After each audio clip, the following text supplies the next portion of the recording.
Ljubezen do živali me je pripeljala do študija na oddelku za zootehniko na Biotehniški fakulteti. Opravila sem prvo in drugo stopnjo in med tem izkoristila tudi marsikatero priložnost. Prva priložnost je bila to, da sem opravila 6-mesečno študijsko izmenjavo na univerzi v Hohenheimu v Stuttgartu v Nemčiji. Po končani izmenjavi sem se vrnila v Slovenijo in dokončala prvo stopnjo. Nato sem se odločila še za študij druge stopnje, znanosti o živalih, in po končani magistrski nalogi opravila še študijsko izmenjavo Erasmus+, in sicer sem opravljala 6-mesečno prakso na fakulteti za veterino v Milanu.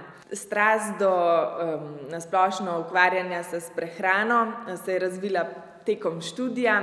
Po končani fakulteti sem se pa zaposlila oziroma odločila, da odprem svoje podjetje, ker sem želela to svojo dejavnost razširiti po vsej Sloveniji. Ta dejavnost pa je, da pomagam planirati in kreirati prehranske načrte za pse in mačke, v primeru, ko želijo lastniki zagotoviti oziroma ponuditi svojim psom nekaj boljšega. Na začetku svoje podjetniške poti sem se najprej vključila v ljubljanski univerzitetni inkubator.